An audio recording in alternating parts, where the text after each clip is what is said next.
видео Тумсо Абдурахманов, человек, который занимается общественной деятельностью, которого преследуют полковники МВД, воевавшие в Чечне и воровавшие русских девушек, продававшие их по кланам.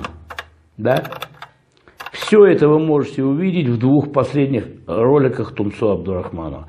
Я очень уважаю этого человека за его честь, за его правду. Это будущее Ичкерии, это будущее Чечни. И тот, кто хочет правды, тот ее обязательно найдет и услышит, и не поленится, и посмотрит последний ролик Абдурахманова, как вы, чеченцы, верой и правдой служили на протяжении 400 лет российскому народу.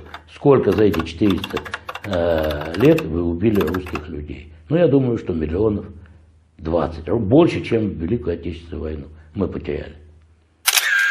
Чеченцы сейчас все проплачивают. В Еврейской академии и в остальных. В МГУ даже есть, там 5 человек учатся. Все бестолочи и все платят. Есть еврейское такое у нас университет, где учатся одни чеченцы в основном. В этом общежитии каждодневно происходят преступления. Да? Никто туда не приезжает. Туда раз ОМОН приехал, они начали драться с ОМОНом. Ну что это такое? Это же вообще невыносимо. Ну пошлите нас туда тогда, мы сами разберемся с ними. Сколько там их? Человек 150 мы приедем, брат с братвой, и разберемся. Дайте нам власти разрешение. И вы увидите, что мы оттуда вынесем тонну кокаина, они все нюхают кокаин, все ходят по клубам. В клубе вот мы позавчера 2 поймали собак на Ауди. 2 молодых собак, они с русскими девушками уже пытались объезжать. Это клуб находится на Пушкинской, я так намекнул.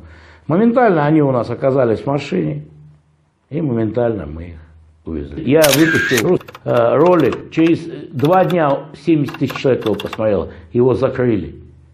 Чеченские подонки написали, потому что они не могут слушать правду. Аллах никогда не поддержит злодея и никогда не поддержит бандита.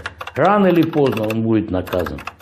Поэтому я обращаюсь к чеченцам, одумайтесь, одумайтесь, одумайтесь. Вся эта красота, которая у вас в центре города, она бумажная.